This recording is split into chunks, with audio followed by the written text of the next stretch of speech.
ಎಲ್ಲರಿಗೂ ನಮಸ್ಕಾರ. ಡಿ ನೋಡಿ ಖುಷಿ ಪಡಿ ನನ್ನ ಚಾನಲ್ಗೆ ಸ್ವಾಗತ. ನಾನು ನಿಮ್ಮ ಪ್ರೀತಿಯ ದಯಾನಂದ. ಇವತ್ತು ನಾನು ನಿಂತಿರುವಂಥ ಜಾಗ 4000 ವರ್ಷದ ಇತಿಹಾಸ ಇರುವಂಥ ಹೇಮಾಚಲ ಲಕ್ಷ್ಮೀ ನರಸಿಂಹಸ್ವಾಮಿ. ನಾನು ದೇವರ ಕೃಪೆಗಾಗಿ ಆಶೀರ್ವಾದಕ್ಕಾಗಿ ನನ್ನ ಜೊತೆಗೆ ಇದ್ದಾರೆ ಬಾಬು, ಸುರೇಶ್, ಸೋಮ ಹಾಗೂ ರಮೇಶ್ ಅವರು. ನಮ್ಮನ್ನು ಕರ್ಕೊಂಬಂದಿರೋ ಡ್ರೈವರ್ ಹೆಸರಲ್ಲಿ ಗೋವಿಂದ್ ಅಂತ ಸ್ನೇಹಿತರು, ಅವರು ವಿಡಿಯೋ ಮಾಡ್ತಾ ಇದ್ದಾರೆ. ಬನ್ನಿ ನೋಡೋಣ ಈ ಜಾಗವನ್ನು, ಆ ದೇವರ ಇತಿಹಾಸ ಏನು, ಅವರ ಕೃಪೆಗಾಗಿ ನಮಸ್ಕಾರ ಮಾಡ್ತಾ ಅವರ ಆಶೀರ್ವಾದನ ಪಡ್ಕೊಂಡು ಹೊರಡೋಣ. ಬನ್ನಿ, ಯಾಕೆ ತಡ. ತೆಲಂಗಾಣ ರಾಜ್ಯದ ಭದ್ರಾಚಲಂ ಅನ್ನೋ ಸೀತಾರಾಮ ದೇವರು ನೆಲೆಸಿರುವಂಥ ಜಾಗ. ಅಲ್ಲಿಂದ 87 ಕಿಲೋಮೀಟರ್ಗಳ ದೂರದಲ್ಲಿ ಇರುವ ಈ ಹೇಮಾಚಲ ಲಕ್ಷ್ಮೀ ನರಸಿಂಹಸ್ವಾಮಿ. ಈ ದೇವರು ಬಹಳ ವಿಶಿಷ್ಟ. ಲಕ್ಷ್ಮೀ ನರಸಿಂಹ ದೇವರು ಎಲ್ಲ ಜಾಗದಲ್ಲೂ ಕುಳಿತಿದ್ದರೆ ಈ ಜಾಗದಲ್ಲಿ ಶಂಖಚಕ್ರ ಗದಾಧರರಾಗಿ ನಿಂತಿರುವಂಥದ್ದು ಒಂದು ವಿಶೇಷ. ನರಸಿಂಹದೇವರ 9 ಅವತಾರಗಳಲ್ಲಿ ಈ ಲಕ್ಷ್ಮೀ ನರಸಿಂಹ ಮೊದಲನೇ ಅವತಾರ ಅಂತ ಹೇಳುವಂಥ ಇತಿಹಾಸ ಇದೆ. ಈ ದೇವರನ್ನು ಯಾರೋ ಪ್ರತಿಷ್ಠಾಪಿಸಿ ತಂದು ಇಟ್ಟಿರುವಂಥದ್ದಲ್ಲ, ಇದು ಸ್ವಯಂಭೂ ಮೂರ್ತಿ, ತಾನಾಗಿ ತಾನು ಬಂದಿರುವಂಥ ಮೂರ್ತಿ ಅನ್ನೋ ಒಂದು ಇತಿಹಾಸ. 10 ಅಡಿ ಎತ್ತರ ಇರುವಂಥ ಈ ದೇವರು 2 ಅಡಿಗಳನ್ನು ಭೂಮಿಯ ಕೆಳಗಡೆ ಇಟ್ಟಿರುವಂಥದ್ದು ಒಂದು ವಿಶೇಷ.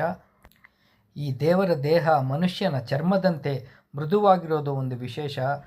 ಪ್ರಪಂಚದಲ್ಲೇ ಮೊದಲನೇದಾಗಿ ಈ ರೀತಿಯಾಗಿ ನೆಲೆಸಿರುವಂಥದ್ದು ಈ ಹೇಮಾಚಲ ಲಕ್ಷ್ಮೀ ನರಸಿಂಹ ಸ್ವಾಮಿಯವರದು.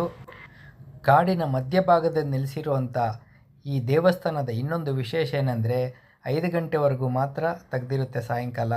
ಇದು ಸಾಯಂಕಾಲದ ಮೇಲೆ ದೇವರು ಬಂದು ಇಲ್ಲಿ ನಡೆದಾಡ್ತಾರೆ ಅನ್ನೋ ಒಂದು ಸತ್ಯತೆ ಇದೆ ಇಲ್ಲಿ. ಈ ಸ್ವಾಮಿಯ ನಾಭಿಯ ಜಾಗದಲ್ಲಿ ಯಾವಾಗಲೂ ಒಂದು ದ್ರವ ಸುರಿತಾ ಇರುತ್ತೆ. ಅದಕ್ಕೆ ಚಂದನವನ್ನು ಹಚ್ಚಿರ್ತಾರೆ. ಈ ದ್ರವವನ್ನು ಸಂತಾನವಿಲ್ಲದವರು ಕುಡಿದರೆ ಸಂತಾನ ಆಗುತ್ತೆ ಅನ್ನೋ ಒಂದು ಸತ್ಯಕತೆ. ಚಿಂತಾಮಣಿ ಜಲಪಾತ ಅನ್ನೋ ಹೆಸರಿನಿಂದ ಹರಿಯುವಂಥ ಒಂದು ನೀರು ಸ್ವಾಮಿಯ ಪಾದದಡಿಯಿಂದ ಬರುತ್ತೆ. ಈ ಸ್ವಾಮಿಯ ಪಾದದಡಿಯಿಂದ ಬರುವಂಥ ನೀರನ್ನು ಕುಡಿದವರು ಮತ್ತು ಸ್ನಾನ ಮಾಡಿದಂಥವ್ರಿಗೆ ರೋಗ ರುಜಿನಗಳು ವಾಸಿಯಾಗಿ ಆರೋಗ್ಯ ಭಾಗ್ಯ ಲಭಿಸುತ್ತೆ ಅನ್ನುವಂಥದ್ದು ಈ ದೇವಸ್ಥಾನದ ಮುಖ್ಯಸ್ಥರ ಮಾತು. ನೀವು ಕೂಡ 2 ದಿನ ಬಿಡುವು ಮಾಡಿಕೊಂಡು ಈ ಹೇಮಾಚಲ ಲಕ್ಷ್ಮೀ ನರಸಿಂಹ ಸ್ವಾಮಿನ ದರ್ಶನವನ್ನು ಮಾಡಿ ನಿಮಗೂ ಆ ದೇವರ ಕೃಪೆ ಸಿಗಲಿ ಅಂತ ಹೇಳ್ತೀಯಾ ಈ ವಿಡಿಯೋವನ್ನು ಮುಗಿಸ್ತೀನಿ. ಮತ್ತೊಂದು ವಿಡಿಯೋ ಜೊತೆ ನಿಮ್ಮ ಜೊತೆ ಬರ್ತೀನಿ. ಈ ವಿಡಿಯೋ ನಿಮಗೆ ಇಷ್ಟ ಆಗಿದರೆ ಲೈಕ್ ಮಾಡಿ, ಕಾಮೆಂಟ್ ಮಾಡಿ, ನನ್ನ ಚಾನಲ್ನ ಸಬ್ಸ್ಕ್ರೈಬ್ ಮಾಡಿ. ನಿಮ್ಮ ದಿನ ಶುಭವಾಗಲಿ. ಮತ್ತೊಂದು ವಿಡಿಯೋ ಜೊತೆ ಬರ್ತೀನಿ. ನಮಸ್ಕಾರ. ಓಂ ಲಕ್ಷ್ಮೀ ನರಸಿಂಹಾಯ